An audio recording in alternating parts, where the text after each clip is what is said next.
Vieš, prečo neustále priťahuješ tých nesprávnych mužov? Prečo sa u seba stále nachádzaš vo vzťahoch, v ktorých sa trápiš a v ktorých si nešťastná? Nikto nás poriadne nenaučí, ako sa vo vzťahu a v randení správať. Vidíme to tak maximálne vo filmoch.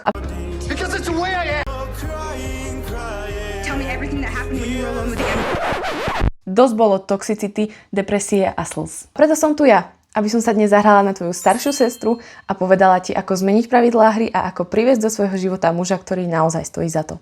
Poviem ti tajomstvo, ako na to, aby sa ti toxickí muži vyhýbali oblúkom. Ako prestať sa mu seba nachádzať stále v tých istých toxických, bolestivých situáciách. Pretože na tejto strane internetu chceme od života len to najlepšie.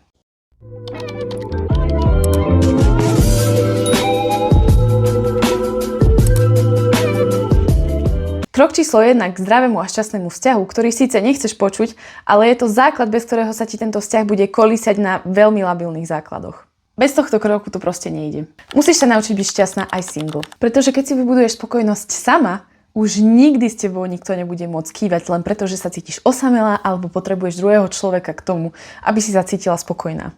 Ty máš mať vybudovaný tak silný vzťah so sebou, aby tak spokojná, šťastná a budovať si život, v ktorom sa cítiš spokojne, že keď príde nejaký muž, radila by som mu, aby sa fest posnažil, aby bol fakt na úrovni. Pretože tvoj život už je naplnený a šťastný a nepotrebuješ niekoho, aby ťa zachránil. Takže ho do svojho života príjmeš len vtedy, keď tvoj život urobí ešte lepším a ešte šťastnejším. Nič menej.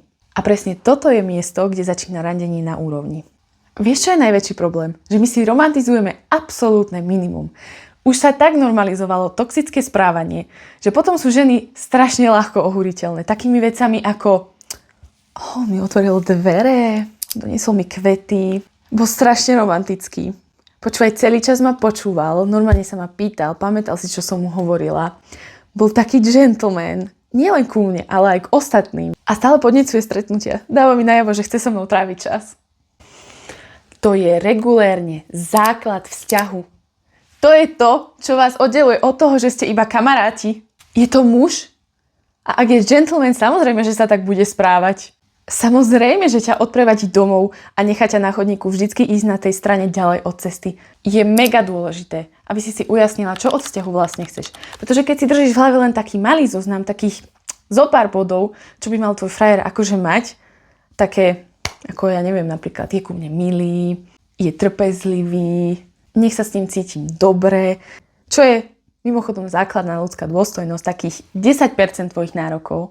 A potom príde niekto, kto ti dá len o jednu vec navyše, ktorá nebola na tvojom zozname a budeš skákať od radosti, hneď s ním pôjdeš do vzťahu, budeš si myslieť, že si vyhrala jackpot a pritom ti reálne dáva 20%. 20%, pretože si nenašla čas na to, aby si ujasnila, čo je vlastne tvojich 100%. Uspokojíš sa a potom budeš so závisťou pozerať na všetky tie ženy okolo teba, ktoré dostávajú denne princess treatment a budeš sa pýtať, ako? Ako? V prvom rade by som ti radila, aby si vyhradila čas a preskúmala svoje predošlé vzťahy. Aby si napísala, prečo nevyšli, čo sa ti tam páčilo, čo sa ti nepáčilo, čo ti liezlo na nervy, pretože to je základ toho, že randíme. Pretože na začiatku nevieme, čo nám naozaj vadí, čo nám nevadí. Možno by sme to nikdy nezistili, keby nám to ten človek neukázal. A nechápem, skade sa berie taká idea, že keď ti nevyjde niekoľko vzťahov, tak vlastne, ja neviem čo, zomrieš na veky sama, alebo čo sú tie memečka. Učíš sa. A po každom jednom vzťahu, ktorý ti nevyšiel, či už urobil chybu ďalší človek, alebo ty, aj keď primárne vždycky je to chyba obidvoch ľudí, pretože vzťah sú dvaja, nielen jeden, neznamená to, že je to nejaké zlyhanie. Je to proste ľudská skúsenosť. Teraz vieš presne, čo od vzťahu chceš a ako by mal vyzerať. A aj chyby, ktoré už nikdy nezopakuješ, pretože vieš, ako hrozne to dopadlo. A potom sú tu otázky, ktoré by si mala položiť. Napríklad, vďaka čomu sa cítim ľúbená, aké sú moje jazyky lásky, ako sa v tomto vzťahu chcem cítiť, akú vlastnosť by som naozaj chcela, aby môj partner mal. Akú vlastnosť by som nechcela, aby mal. Aké romantické gestá chceš zažívať, ako chceš, aby ste trávili svoj čas, ako chceš, aby sa správal pri konflikte alebo keď veci nejdú úplne rúžovo. Čo sú tvoje hranice a čo tolerovať nebudeš, aké by si chcela, aby mal hodnoty, respektíve aké hodnoty máš ty, pretože potom vieš porovnať, či vaše hodnoty ladia. A to najdôležitejšie. Ako chceš, aby vyzeral tvoj život, tvoj životný štýl. Poviem vám jednu vec. Sranda, hej? Keď som sa trápila vo svojich vzťahoch, vyhľadávala som veľmi veľa kníh, ktoré rozprávali o vzťahoch, o tom, ako to má fungovať, aj o začiatkoch a tak ďalej. A našla som tam jednu takú kapitolu, ktorá hovorila o tom, že si máš vytvoriť svoj vlastný zoznam zlučiteľnosti. Ten zoznam som si vyplnila. Nechala som si ho uložený v počítači a keď som si ho nedávno triedila, tak som na tento dokument natrafila. Sánka mi padla až na zem. Môj partner spĺňa každý jeden bod z toho zoznamu. Každý jeden, počúvaj, 2 a 4 to boli, vypísané tlačeným textom, on spĺňa každý jeden bod. Ešte potrebuješ nejaké uistenie? Keď stretneš nového človeka, vždy sa ho pýtaj, aký si predstavuje život, kam smeruje, aké má ciele. Pretože je zbytočné radiť s niekým, kto je síce lojálny, milý, vtipný, cítiš sa s ním fajn a dáva ti lásku, ale nakoniec sa aj tak rozídete, pretože pôjdete v živote proste takto. A tu nejde o to nájsť dokonalého človeka. Ide o to nájsť človeka, ktorého chybičky ladia s tvojimi chybičkami, ktorého nedostatky ťa nebudú rozčulovať, ale si schopná ich tolerovať, pretože dokonalý človek neexistuje. S ktorým máte aké také spoločné záujmy, pretože jasné, nech majú svoje koničky, svoj život, veď aj ty chceš mať svoj život, ale aby ste mali spolu čo robiť. Občas treba spraviť aj kompromis. Akože ak máš také nároky, že musí vedieť správne písať ička, gramatika musí byť dokonalá, keď mi píše správy, musí byť modrooký alebo blondiavý, hej, tak ak stretneš muža, ktorý tieto vlastnosti nemá, ale je pripravený dať ti celý svet, tak avšak tvoje skutočné hodnoty, to je niečo, čo by nemalo byť nikdy kompromisované. A samozrejme, že sa nájdú ľudia, ktorí ti budú hovoriť, že si vyberavá, že takto ostaneš navždy sama. Samozrejme, že chlapci od teba ujdu a nájdu si iné, jednoduchšie, nekomplikovanejšie ženy. Pretože keby sa chceli uchádzať o ženu ako si ty, o ženu na úrovni, ktorá na sebe maká, tak by to od nich vyžadovalo, aby boli mužmi. Ale vyberavé ženy sú šťastné ženy. Vieš prečo? Pretože vždy nakoniec od života dostanú len to najlepšie. Nikdy nikomu nedovol, aby ti hovoril, že máš znižovať svoje nároky. Tento človek bude pri tebe, keď budeš tehotná, keď budeš rodiť vaše deti, keď budeš chorá, keď budeš prežívať hociakú sračku, ktorú ti život nadelí. Bude dávať príklad vašim deťom. To len vy nie ste dostatočne vyberaví. Určite si už počula, že si priemerom 5 ľudí, s ktorými sa stretávaš najčastejšie. A ak spolu ostanete, je veľmi pravdepodobné, že tento človek bude ten, s ktorým budeš tráviť väčšinu svojho času. Takže sa pekne pozri na jeho životný štýl, pretože sa ovplyvní po všetkých smeroch. A to nie sú len také okaté veci, ako nadáva, fajčí, pije, gambluje, nezodpovedný s peniazmi, nerváčisko je to. Ale sú to aj úplne nenápadné veci, ktoré zo začiatku nevidíš, alebo sa ti nejavia také problémové, ale v skutočnosti majú obrovský vplyv aj na tvoj život. Napríklad sedí stále len pri telke alebo za telefónom a nič nerobí, nemá žiadne ciele ani ambície, nemá vybudovanú zdravú sebahodnotu alebo nejakú sebalásku, takže ti bude robiť žiarlivostné scény na každom kroku. Nemá vyliečené traumy z detstva, ktoré ho ovládajú a ktoré potom posunie aj na vaše deti. To všetko sa stane súčasťou tvojho života. Vždy ťa to ovplyvní. A buď ťa to potiahne smerom nahor alebo nadol. A keby si bola zarytá nefajčiarka a tvrdila, že by si cigaretu nikdy nezapálila, že sa ti to hnusí, je veľmi pravdepodobné, že ak budeš randiť s fajčiarom, staneš sa ňou aj ty. Tretí krok. Nesnaž sa robiť dojem. Namiesto toho, aby si neustále premýšľala, či vyzeráš dobre, či to, čo si povedala, je vhodné, čo máš povedať ďalšie, ako na neho asi pôsobíš, čo si o tebe asi myslí, otoč perspektívu. Páči sa on tebe? Cítiš sa s ním dobre? Páči sa ti, čo ti rozpráva, čo robí, ako sa správa? Nielen k tebe, ale aj k ostatným ľuďom. Bože, sa je úplne zbytočné nebyť sama sebou a snažiť sa ho ohúriť alebo vyvolať nejaký pocit dokonalosti, zapôsobiť na neho, snažiť sa ho manipulovať, pretože je to manipulácia, ak upravuješ svoje správanie, aby si niečo dosiahla. A preto sa absolútne nestotožňujem s touto kultúrou, kedy si dievčatá na internete hľadajú rady, ako ho zbaliť, ako ho pritiahnuť, ako to spraviť, nech je tebou posadnutý. Pretože keď hľadáš tipy, ako ho zbaliť, dáva to najavo jednu vec, že ty si tu ten lovec. Ty si ten, ktorý naháňa. A raz túto pozíciu dáš najavo a je veľmi ťažké sa jej zbaviť. A taktiež si myslím, že muž na úrovni, ktorý vie, čo od života chce, vie asi aj, akú ženu chce, tak vie, že není taká, ktorá sa zapletie s každým, ktorá s každým skočí do vzťahu, ktorá venuje svoj čas a energiu hocikomu, kto jej prejaví štipku pozornosti. A spozná ťa v nej. Nemusíš mu nič hovoriť. Stačí len to, aby videl to, ako rozprávaš, aká si, ako sa nesieš, aká si sebavedomá. A bude vedieť, že sa bude musieť posnažiť a zamakať na to, aby ťa ohúril, aby ťa získal. Pretože ty si tá trofej. A vieš, že ňou si, pretože si sa vymakala.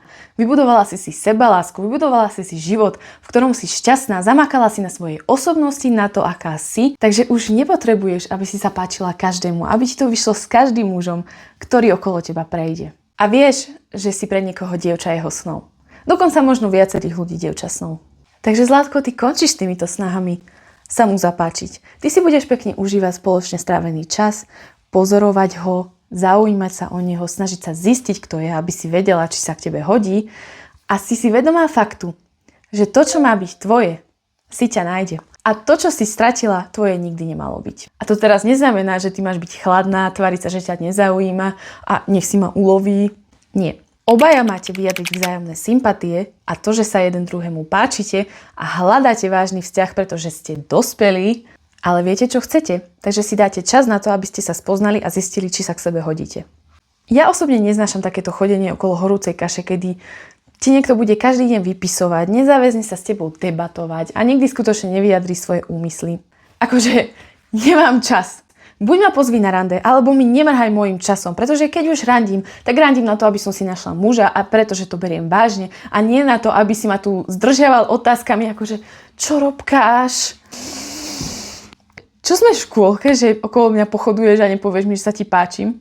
Zase, nevravím, že to musí byť zákonite tak, že sa nemôžete dať dokopy prirodzenejšie, alebo že sa niekoľko rokov poznáte a potom zistíte, že vlastne chápeš a dáte sa dokopy prirodzene.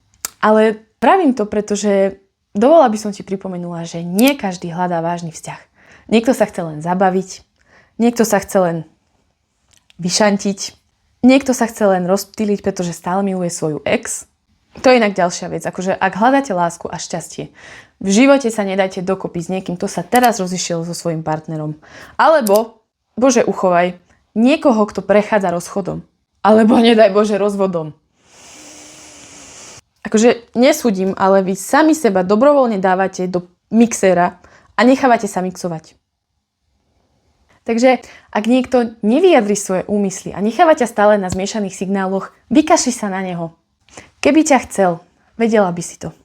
Myslíš si, že keď muž stretne dievča a vidí v nej ženu svojich snov, tak sa zasiera, tak sa bude snažiť iba tak na pol, že to bude mať v trúbke, že ju bude nechávať čakať, že by po nej nevyštartoval. A keď už sme pri tom, prosím vás, neexistuje také, že správny človek v nesprávny čas. Buď chcete byť spolu, alebo nie. A ak je to nie, tak prosím ťa, zabudni na neho. A neidealizuj si, že o 5, 10, 2, 500 roky sa stretnete, pretože to bude iný človek. Aj ty budeš iný človek, pretože na sebe makáš. Pretože budeš na mile vzdialená od človeka, ktorým si dnes. A možno stretneš milión ďalších ľudí, ktorí budú zaujímavejší, ktorí si na teba spravia čas, ktorí budú chcieť byť s tebou a nebudú tam hľadať 500 prekážok, alebo si ich tam klásť, alebo nebudú dostatočne ochotní ich odložiť. Proste ťa uvidia a budú vedieť, že chcú byť s tebou. A je mi jedno, čo hovorí. Absolútne ma nezaujímajú žiadne výhovorky, žiadne slová, žiadne ospravedlnenia. Nikdy never len slovám. Ver hlavne činom. Spýtaj sa seba jednu vec. Keby ste hovorili iným jazykom a ty by si mu nerozumela ani slovo, čo by ti vyplývalo z jeho správania? Druhý scenár. Zaľúbi sa do teba až príliš rýchlo. Absolútne neverím na lásku na prvý pohľad. Akože, dobre, môžete sa jeden druhému od začiatku, od prvej chvíle páčiť fyzicky a aj keď to nikto nepovie nahlas, tak áno, všetkým nám záleží na vzhľade.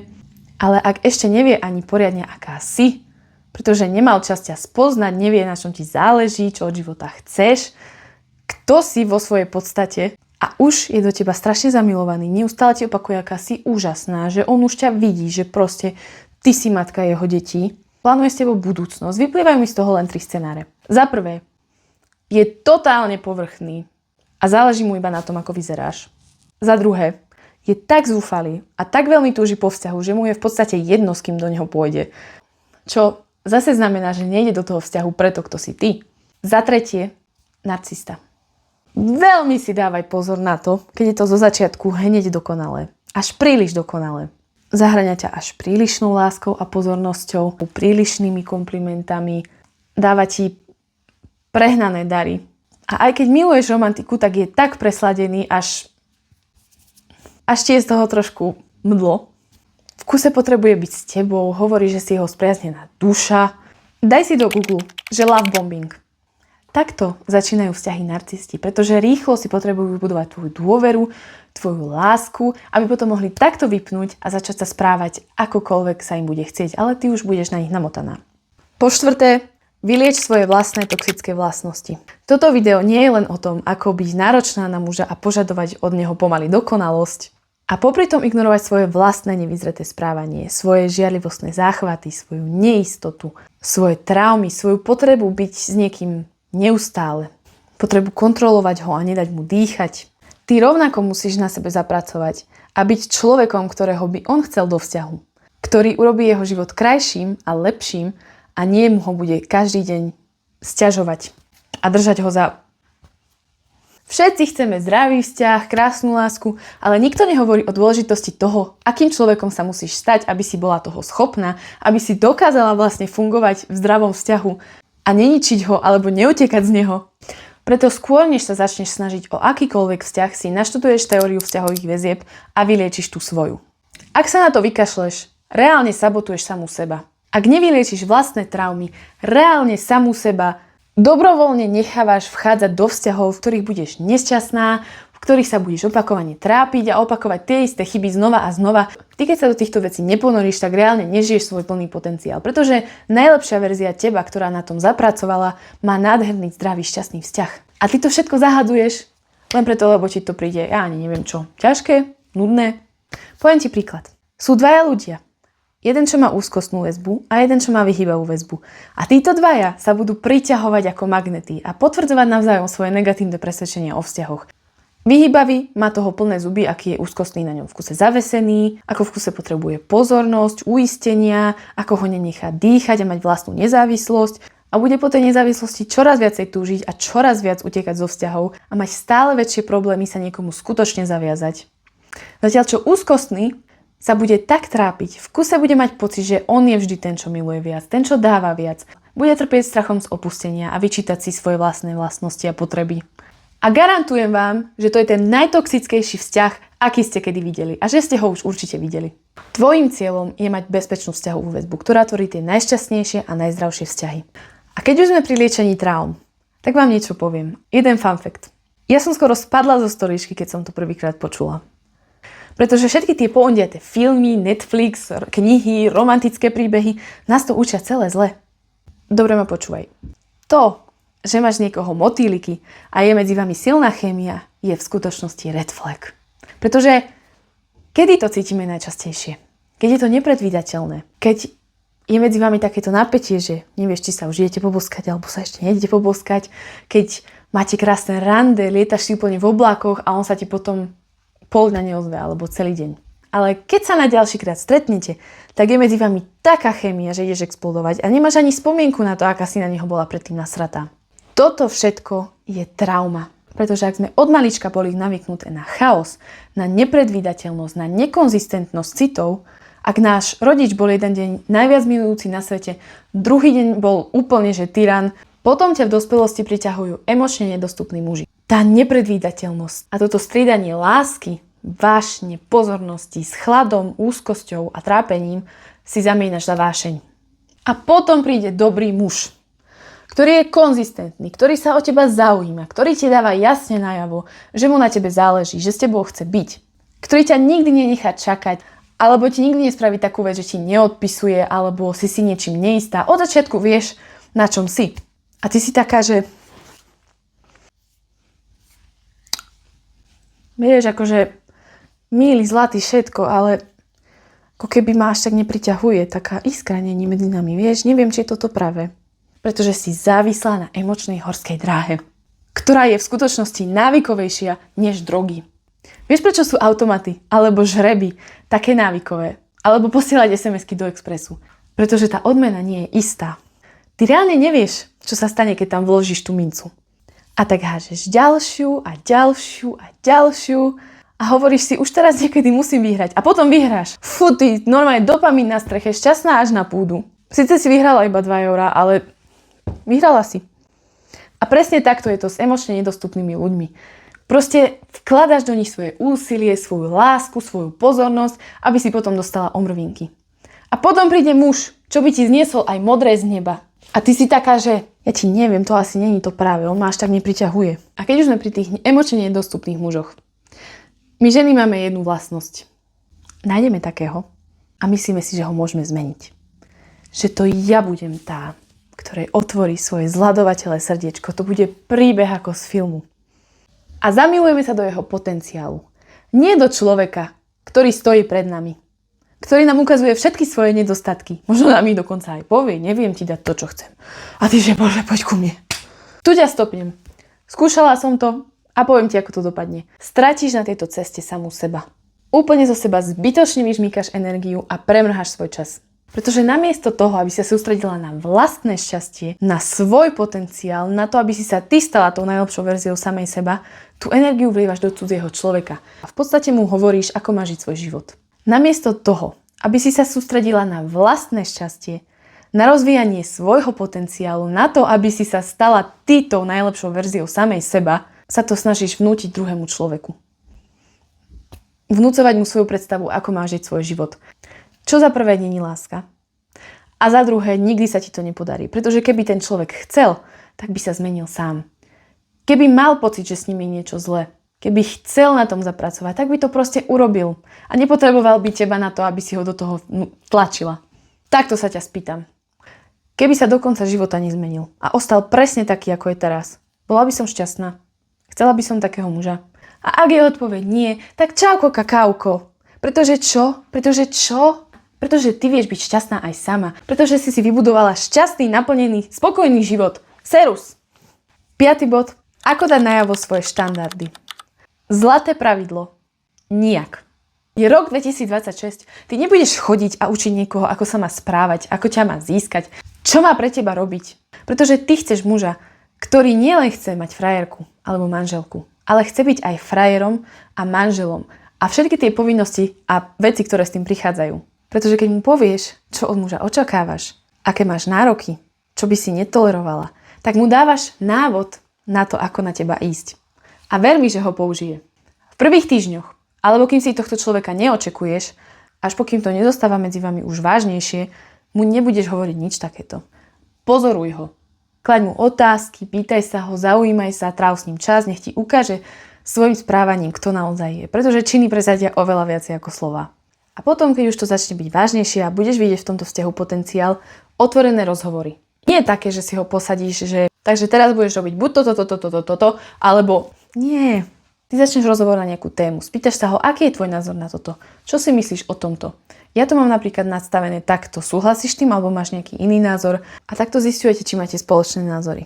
A ak zistíš, že nie, alebo že nedostávaš úplne prístup, aký by si chcela, a opakovane ti dá najavo, že toho nie je schopný, aj keď si mu to možno už aj povedala, odiť.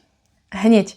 Samozrejme, že treba dať ľuďom druhé šance. Každý má právo sa pomýliť. Možno, že ani nevedel, že také niečo by ti mohlo napríklad ublížiť alebo vadiť.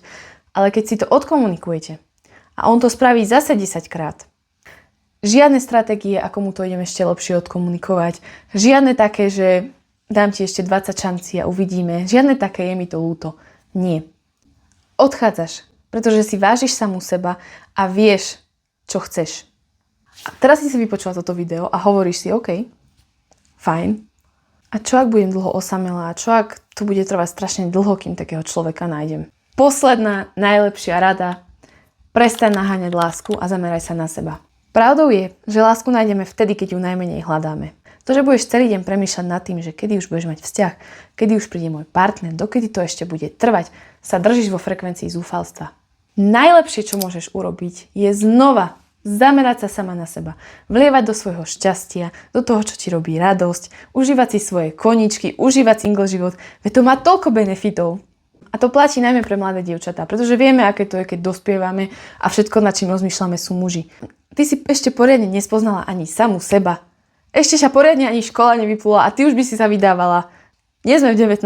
storočí. Navyše najviac budeš príťažlivá vtedy, keď budeš šťastná, keď budeš spokojná, keď budeš vyžarovať ten pocit, tú iskru, že si užívaš život. A vtedy ťa ten pravý muž uvidí a hneď ho zaujmeš. A keď bude vidieť ten prístup, ktorý ty dávaš sama sebe a ako sa hýčkaš, tak si nedovolí dať ti niečo menej, než to, čo si dávaš ty. Veľmi ma bavilo natáčať toto video a chcem, aby ste vedeli, že nie ste v tom samé. Ak vás zaujíma niečo ďalšie o randení, o vzťahoch alebo tipy, ktoré vás posunú, nehambite sa a napíšte mi všetko dole do komentára a veľmi rada natočím ďalšie video, v ktorom sa porozprávame o všetkom, čo vás zaujíma. Prajem vám úspešné randenie a teším sa na vás v ďalšom videu. Mua!